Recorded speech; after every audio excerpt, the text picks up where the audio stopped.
wabarakatuh. Waalaikumsalam warahmatullahi wabarakatuh. Innal hamdalillah nahmaduhu wa nasta'inuhu wa nastaghfiruh wa na'udzu billahi min shururi anfusina wa sayyiati a'malina. Man yahdihillahu fala mudilla lahu wa man yudlilhu fala hadiya lahu. Asyhadu an la ilaha illallah wahdahu la syarika lahu wa asyhadu anna Muhammadan abduhu wa rasuluh. Allahumma shalli wa sallim wa barik ala nabiyyina Muhammad wa ala alihi wa ashabihi ajma'in, amma ba'd. Ibadallah, usikum wa nusih bitaqwallah faqad fazal muttaqun. Bapak Ibu dan seluruh jamaah Masjid As-Sakinah Perumahan Mojokerto Indah, Mojokerto, Kota Kediri, Jawa Timur, Indonesia, yang semoga Allah senantiasa melimpahkan nikmat, karunia dan rahmat-Nya. Yuswa panjang, manfaat, berkah, sehat lahir batin dan murah rezeki. Amin ya rabbal alamin. Puji syukur alhamdulillah selalu kita panjatkan kehadirat Allah Subhanahu wa taala atas limpahan nikmat dan karunia-Nya. Salawat dan salam mudah-mudahan selalu tercurah kepada Nabi kita Muhammad sallallahu alaihi wasallam. Hari ini hari Senin malam Selasa, tanggal 14 Rajab 1446 Hijriah, bertepatan dengan tanggal 13 Januari 2025 Masehi. Barangkali ada di antara kita, di antara saudara-saudara kita yang sedang sakit, kita doakan mudah-mudahan Allah segera memberikan kesembuhan. Allahumma adbil ba'sa rabban nas ishfi anta syafi la shifaa illa shifaa'uk shifaan la yughadiru saqama. Ya Allah, Tuhan, ya Tuhan sekalian manusia, sembuhkanlah saudara kami yang sedang sakit, karena tidak ada kesembuhan kecuali kesembuhan dari Engkau, kesembuhan yang tidak meninggalkan rasa sakit lagi. Amin ya rabbal alamin. Mari kita awali dengan sama-sama baca Al-Basmalah. Bismillahirrahmanirrahim.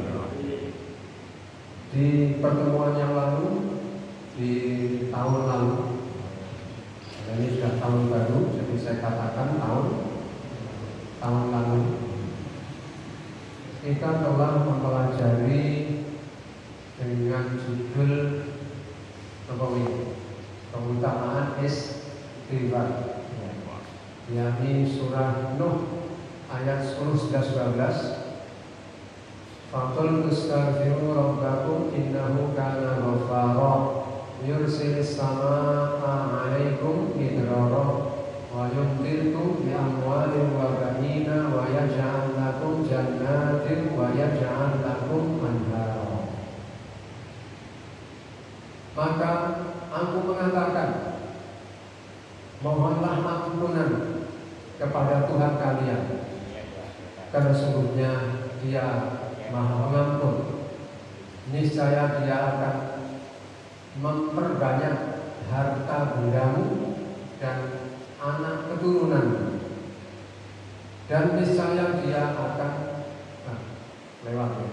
niscaya Dia akan mengirimkan dari langit hujan yang lebat, dan niscaya Dia akan memperbanyak harta bendamu dan anak keturunanmu, dan niscaya Dia akan menjadikan untukmu kebun-kebun dan menjadikan untukmu di sela-sela kebun itu sungai-sungai. Itu perintah atau dalil diperintahkannya memperbanyak istighfar. Keutamaannya apa? Sudah disebutkan tadi. Yursilis sama alaikum midrara. Niscaya Allah akan mengirimkan hujan yang lebat dari langit. Hanya perlu keberkahan. Satu itu. Kedua, memperbanyak harta bendamu, memperbanyak anak turunmu, menjadikan untukmu kebun-kebun, menjadikan untukmu sungai-sungai. Jadi keutamaannya satu, mendatangkan banyak kebaikan. Keutamaan apa? Membaca istighfar. Yang kedua kemarin keutamaannya menolak bala, mencegah musibah. Surah Al-Anfal ayat 33. Wa ma kana Allahu liyu'adzibahu wa anta fihim wa ma kana Allahu mu'adzibahu wa hum yastaghfirun. Dan sekali-kali Allah tidak akan mengadab mereka sedangkan kamu masih ada di tengah-tengah mereka. Dan Allah sekali-kali tidak akan mengadab mereka sedangkan mereka itu selalu memohon ampun. Itu keutamaannya. Oleh sebab itu dianjurkan untuk memperbanyak istighfar. Baik istighfar yang pendek dengan membaca astagfirullah atau astagfirullah yang sedang.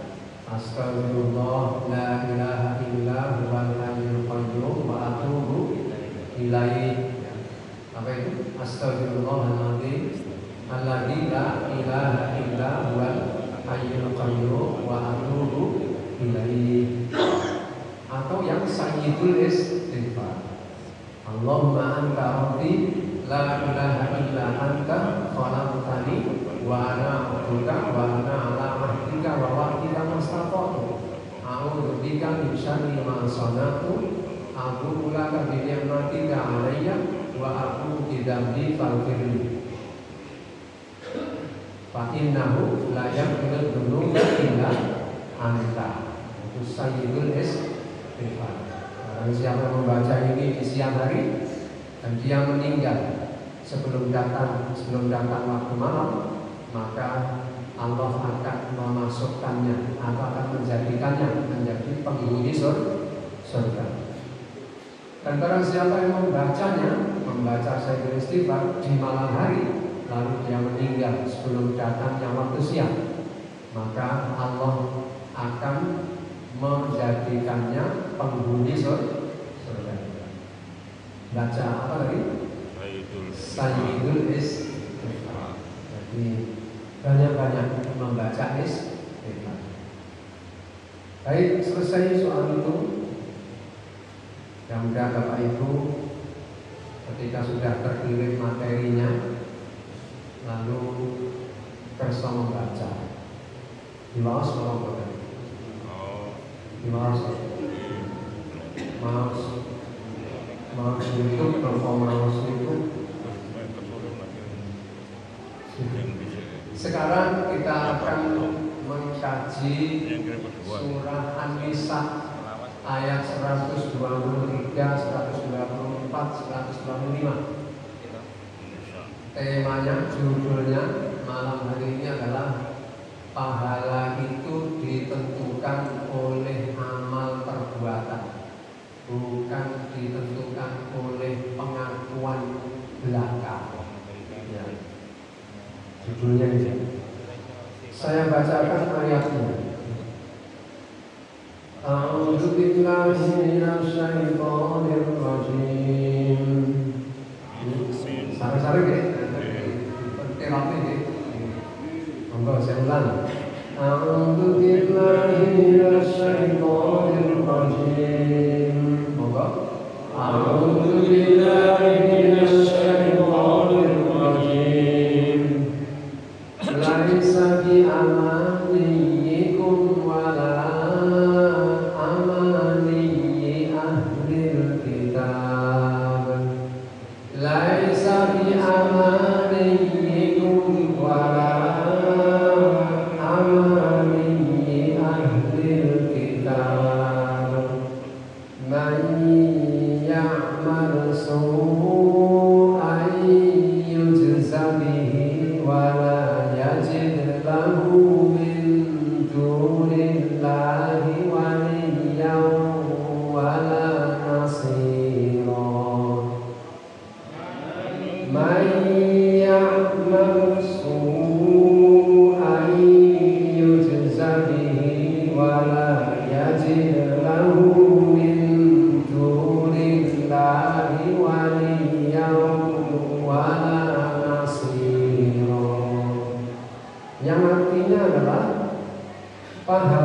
dari Allah itu bukanlah angan-anganmu dan bukan pula angan-angan ahli kitab.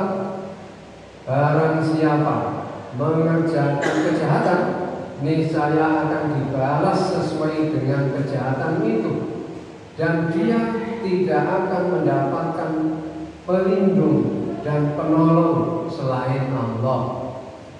Ya, ini poin pertamanya. Jadi pahala dari Allah itu tidak diperoleh berdasarkan anggapan-anggapan, angan-angan saja. Tidak seperti yang dianggap, diangan-angankan oleh ahli kitab, yaitu Yahudi dan Nasrani. Seperti yang Allah abadikan angan-angan mereka itu di dalam surah Al-Baqarah ayat 111.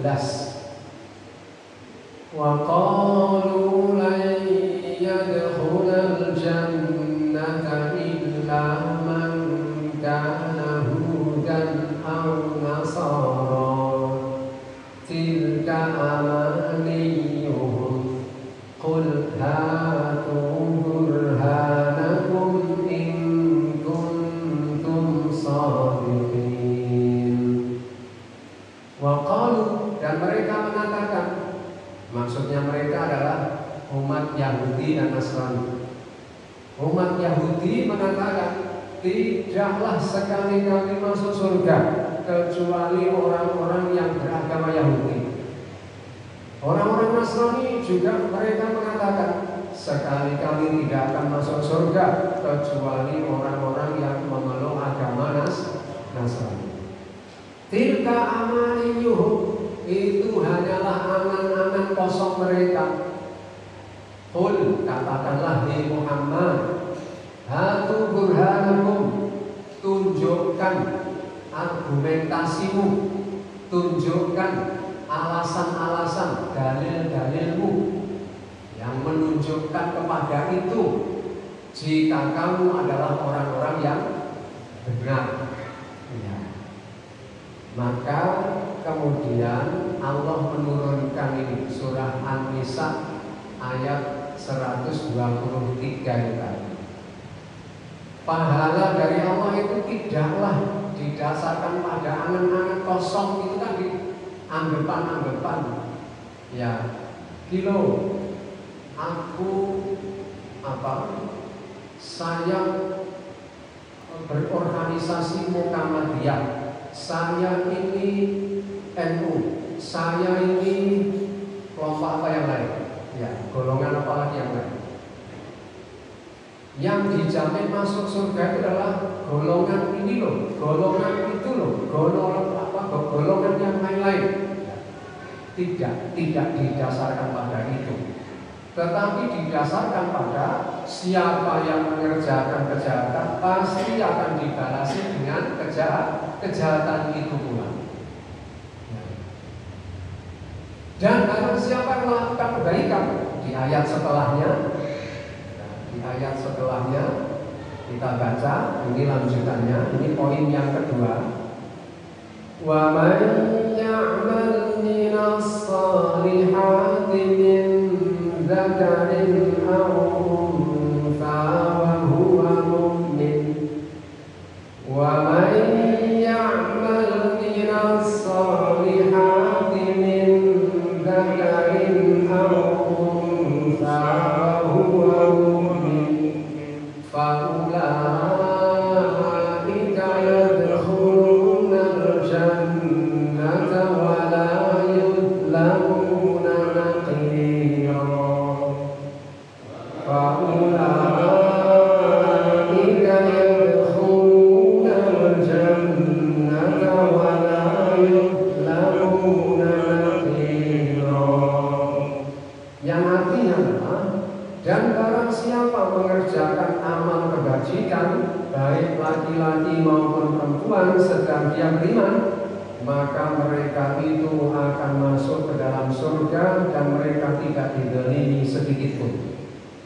Ya, ini ayat yang ke-124 ini sebagai penyempurnaan, melengkapi ayat tersebut.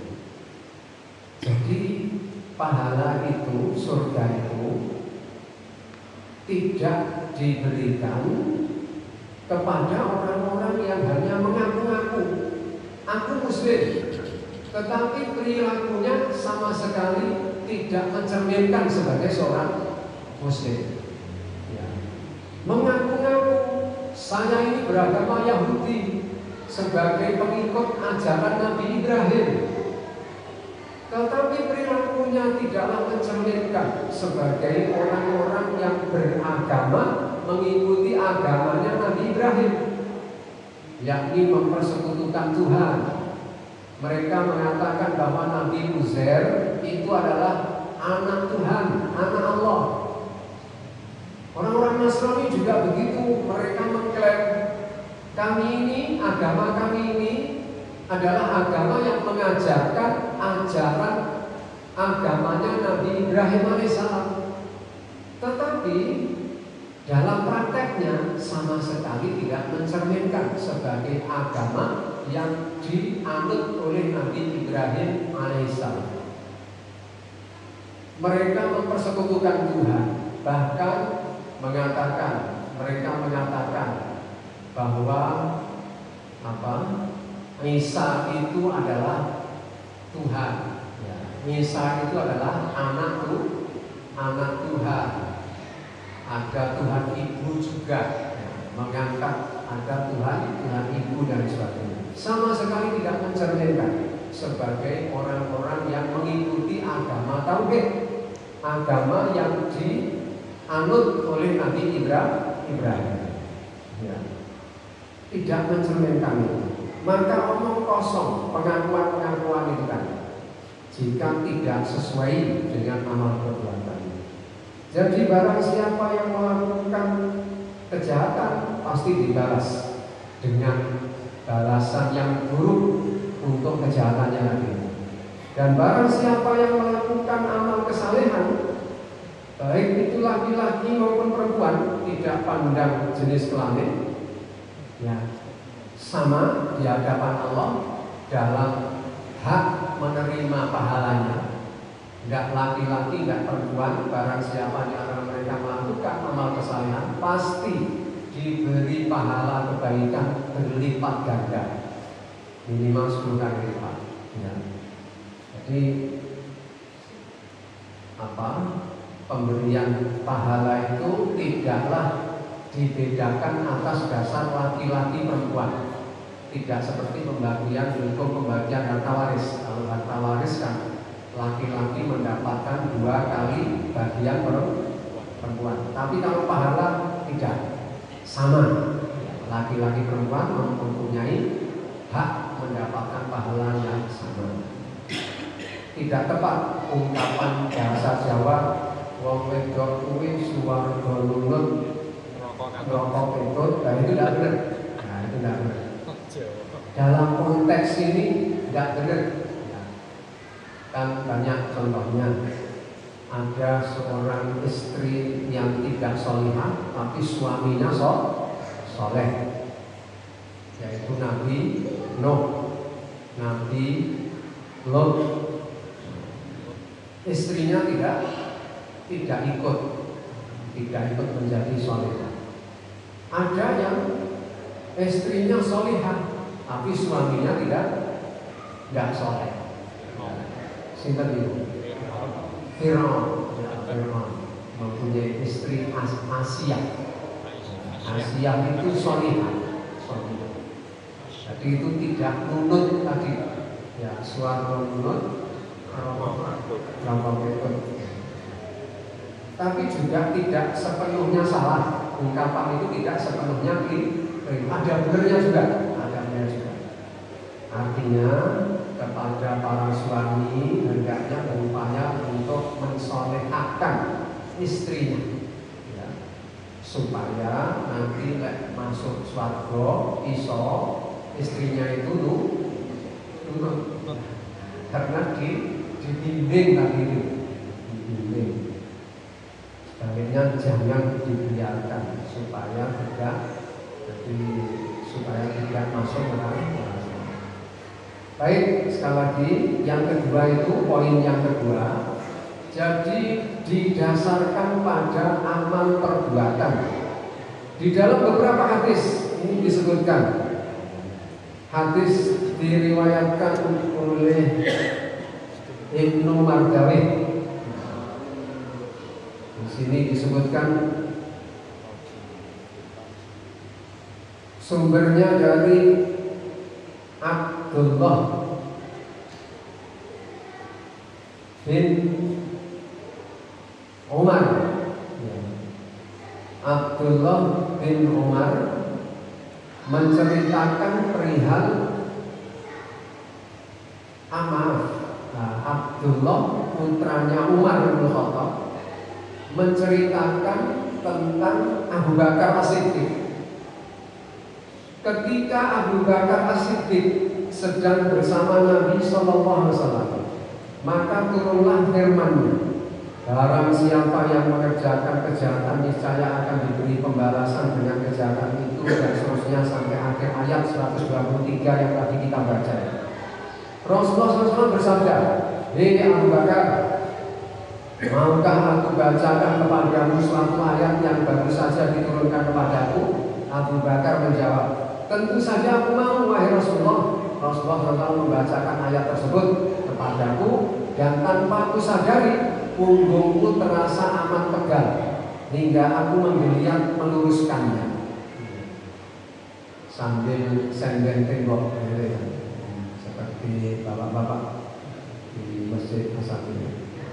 Lalu Rasulullah SAW bertanya, "Mengapa engkau ini, wahai Abu Bakar?" Abu Bakar menjawab, "Demi ayah dan ibuku yang menjadi tebusanmu, wahai Rasulullah, siapakah di antara kita yang tidak pernah mengerjakan kejahatan? Dan sesungguhnya kita benar-benar akan diberi balasan atas tiap-tiap kejahatan yang kita lakukan." Jadi siapa? Abu Bakar ini nampaknya pesimis. Wah, kira-kira gitu kalau bahasa kita di Kediri. Ya, pulau sedaya niki wahai Rasul, mboten wonten sing luput dari melakukan kejahatan itu, mboten wonten. Sedaya niki melakukan kejahatan, mbuh cilik mbuh gedhe. Dan itu nanti kan pasti akan diberi balasan. Sinten sing bakalan selamat? Mboten wonten wahai Rasul. Kira-kira begini. Maka Rasulullah SAW bersabda, "Adapun kamu dan teman-temanmu yang beriman," maksudnya khusus untuk orang-orang yang beriman, ya, bukan untuk selain orang yang beriman. Termasuk orang-orang yang beriman adalah jamaah Masjid As-Sakinah. Ya.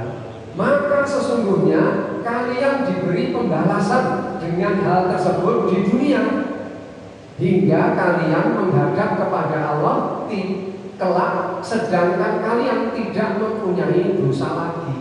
Nah, ini berita gembira ya.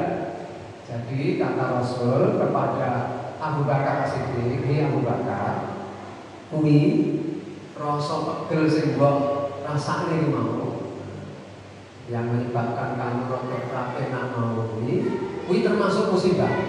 Apabila kamu ditimpa musibah seperti itu, ya, maka sungguhnya musibah itu berfungsi untuk menebus dosa dari kejahatanmu. Karena nanti Allah itu bermaksud supaya kamu nanti setiap kamu ditimpa musibah, dan musibah itu berfungsi untuk menghapus dosamu, Allah bermaksud supaya kamu nanti begitu ajalmu tiba, kamu sudah tidak mempunyai dosa. Itu maksudnya. Jadi ini khusus untuk orang-orang yang beriman. Adapun orang-orang lain, nah maksudnya orang-orang lain ini orang yang tidak beriman, maka hal tersebut, jadi dosa-dosa tersebut dikumpulkan bagi mereka hingga mereka menerima pembalasannya di hari kiamat nanti. bedanya. Untuk orang-orang yang kafir itu dosa-dosanya akan ditumpuk, dihimpun, dikumpulkan, dan nanti pembalasannya baru akan diberikan di alam akhirat.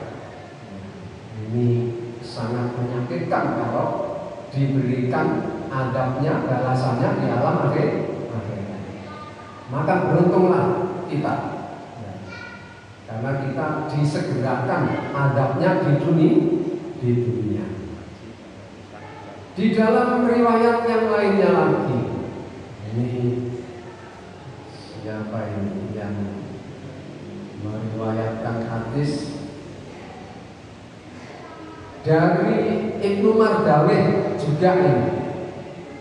Imam Ibnu Mardawih meriwayatkan sebuah hadis dari Abu Hurairah radhiyallahu anhu yang mengatakan bahwa ketika ayat ini diturunkan, yaitu firman Allah surah An-Nisa ayat 123, maka kami menangis dan sedih serta mengatakan, wahai Rasulullah, ayat ini tidak menyisakan barang sedikit pun dari balasan. Maksudnya kami tidak ada peluang lagi untuk selamat dari siksa, dari balasan.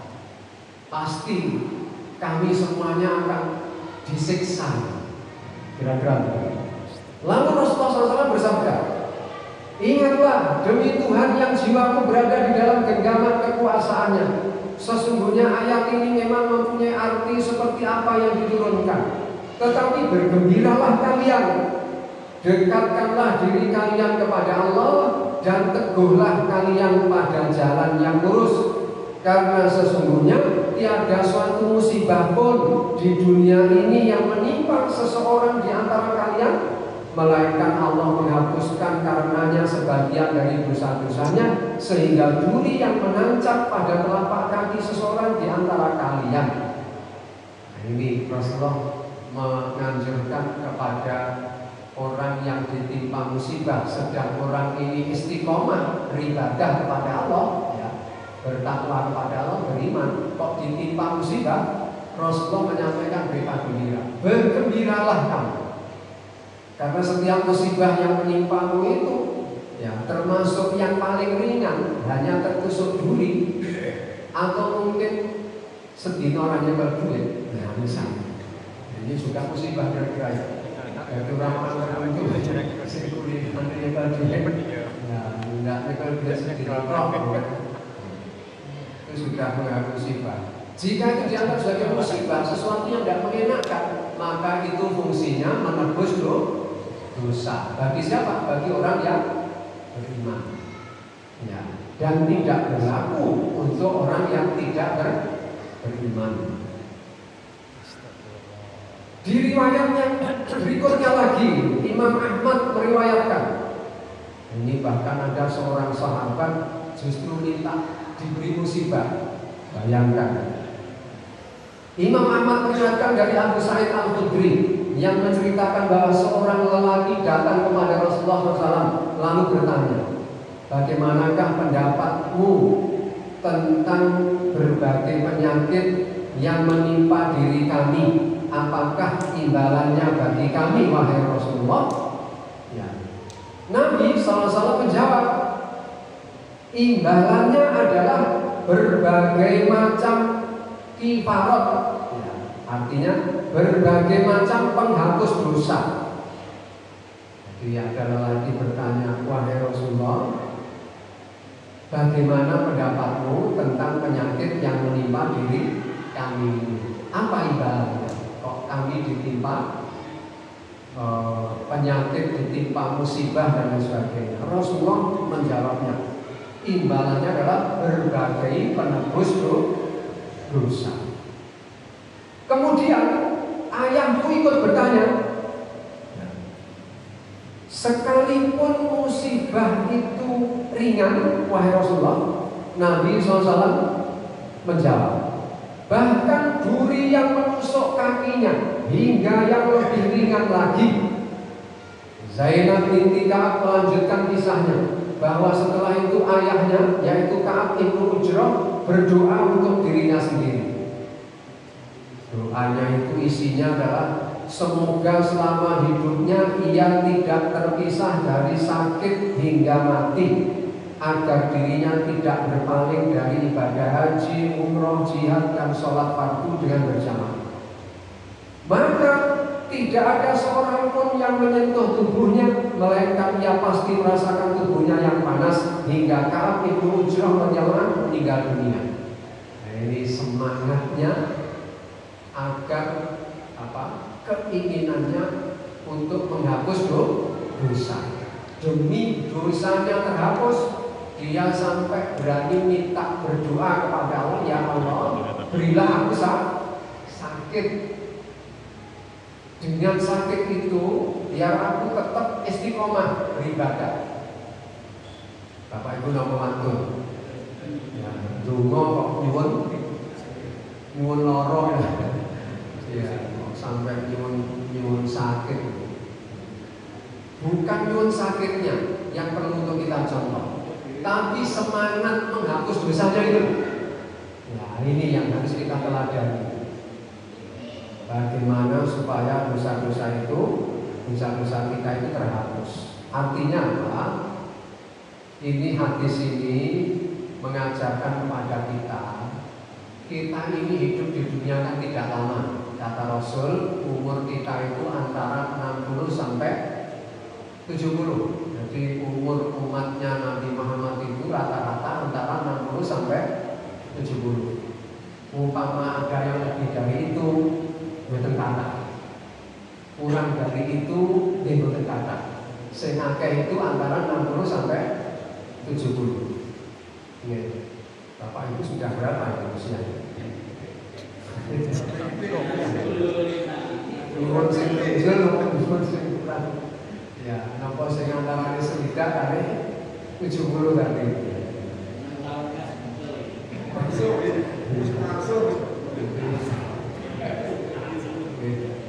Jadi usia yang relatif sangat singkat loh itu, bukan relatif kalau dibandingkan dengan umur di alam akhirat. Umur di alam akhirat itu tidak ada batasnya, kan sangat singkat. Umpama hitunglah yang panjang 100 tahun umpamanya. 100 tahun itu dibanding dengan hidup selama-lamanya di alam akhirat. Kalau disiksa di sana, siksaannya itu ya lama. Tidak tahu kita lamanya seberapa. Kalau enak, ya, merasakan kenikmatan di sana itu selama-lama. Mestinya kita rela berkorban demi untuk meraih kebahagiaan di alam akhirat itu. Wong hidup di dunia itu tidak lama. Umpama kita ini diberi musibah seperti apapun di dunia ini, harusnya tidak bersuah. Harusnya tetap sabar seperti Ka'ab bin Ujrah. Baik, Bapak Ibu yang saya hormati, ini dua ayat ini tadi, ayat 123 dan 124. Goalnya itu ada di ayat 125. Nah, ini kita baca. Wa man ahsanu dinan mimman aslama wajhahu lillahi wa huwa muhsin. Wa man ahsanu dinan mimman aslama wajhahu lillahi wa huwa muhsin. Wa huwa muhsinun wattaba'a millata Ibrahim wa huwa muhsinun wattaba'a millata Ibrahim hanifa wattakhadha Allahu Ibrahim khalila wattakhadha Allahu Ibrahim khalila, yang artinya adalah, dan siapakah yang lebih baik agamanya daripada orang yang dengan ikhlas berserah diri kepada Allah sedang dia mengerjakan kebaikan dan mengikuti agama Ibrahim yang lurus, dan Allah telah memilih Ibrahim menjadi kesayangannya. Ya, goalnya di sini. Kesimpulannya di sini. Tadi ada orang yang ngaku-ngaku Yahudi, tetapi perilakunya menyimpang. Ya. Ada yang mengaku Nasrani, mengaku-ngaku sebagai pengikut ajaran Nabi Ibrahim, tetapi amal perbuatannya tidak mencerminkan sebagai orang-orang yang beragama tauhid. Ada juga sesungguhnya orang-orang Muslim yang mengaku-ngaku juga sebagai pengikut Nabi Muhammad SAW, dan Nabi Muhammad SAW sebagai pengikut Nabi Ibrahim. Tetapi orang yang mengaku Muslim tadi, amal perbuatannya tidaklah mencerminkan sebagai pengikut Nabi Muhammad. Maka omong kosong.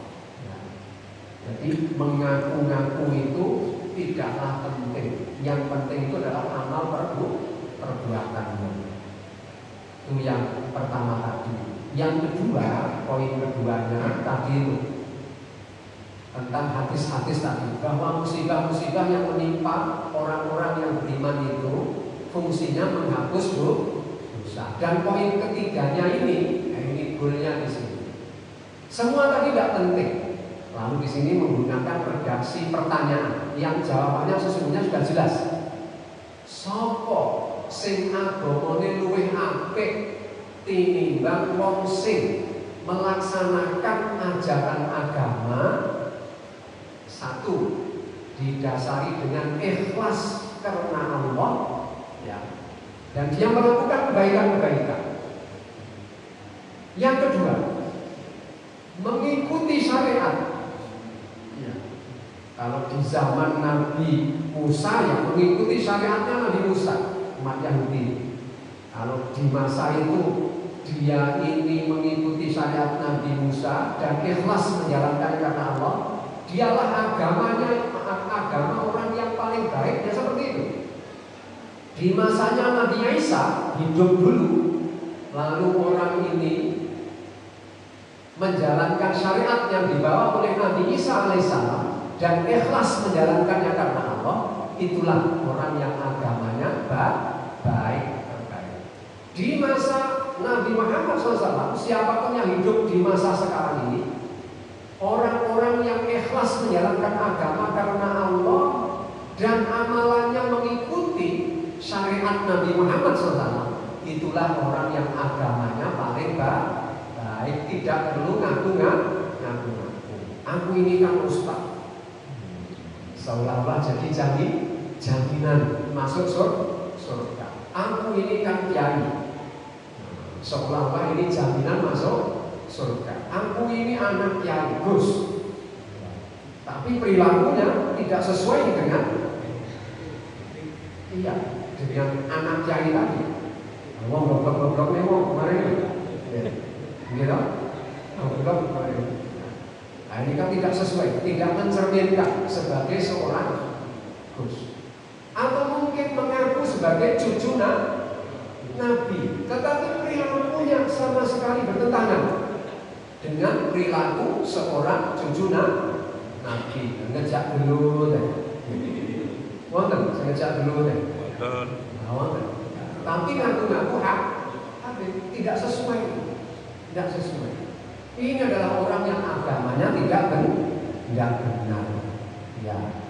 Oleh sebab itu tidak penting. Yang penting adalah siapa yang agamanya lebih baik daripada orang yang menjalankan agama itu secara ikhlas karena Allah semata dan mengikuti syariat. Nah, karena memang dua syarat ini adalah merupakan syarat yang harus dipenuhi untuk diterimanya sebuah amal. Jadi amal itu kalau dikerjakan ikhlas dan mengikuti syariat pasti diterima. Amal dikerjakan secara ikhlas, wis ikhlas nindak nih, tapi tidak sesuai dengan syariat, boten ditampi. Atau sebaliknya, sudah sesuai dengan syariat, tetapi tidak ikhlas. Riya, pamer, ingin dipuji, pencitraan, punya pamrih dan lain-lain, maka tidak diterima meskipun sesuai dengan syariat. Ini Baik, Bapak Ibu yang saya hormati, ini 3 ayat ya, poin pentingnya di situ itu. Oleh sebab itu Bapak Ibu, mari senyapkan masih di awal-awal tahun 2025. Ini momentum ini kita jadikan sebagai momentum untuk mawas diri, mengkoreksi diri. Apakah keberagaman kita itu sudah benar-benar baik atau belum? Atau masih hanya membanggakan diri sebagai seorang muslim, ngaku-ngaku muslim, tetapi perilakunya belum sesuai dengan syariat Islam. Nah, ini harus kita koreksi diri kita sendiri supaya semakin tahun itu semakin kita mendekati ajal, kontrak kita habis, kita sudah dalam keadaan siap untuk menjadi penduduk atau penghuni surga. Karena kita sudah melatih diri di dunia ini dengan latihan-latihan yang baik. Karena penduduk surga itu hanya orang-orang yang baik, dan orang-orang yang tidak baik itu tempatnya merokok. Yang kemarin diancamkan oleh Donald Trump. Aku akan jadikan itu Gaza itu sebagai neraka. Sehari setelahnya nerakanya didatangkan oleh Allah. Ya, didatangkan ke mana itu? Los Angeles, ya, wilayahnya California. Nampaknya beritanya terbaru tapi masih ada. Ya, jadi perluasan api itu masih terus ada.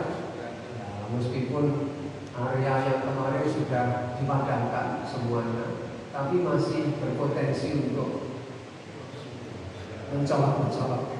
Bayangkan Bapak Ibu, di negara yang superpower seperti itu, negara yang amat sangat maju, ya tentunya ya gedung-gedung dan daerahnya tidak seperti tempat kita ini. Ya, mungkin setiap rumah sudah disiapin apa? Pemadam kebakaran itu, alat pemadam kebakaran sudah ada semuanya, tapi tidak berdaya. Ini menunjukkan, ini pelajaran besar buat kita semuanya, siapapun, sehebat apapun, ya, secanggih apapun alat-alat dimiliki dibandingkan dengan kekuasaan tidak ada apa-apa. Ya, bayangkan angin itu kecepatannya 160 km per jam. Sini Surabaya ini kita kilometer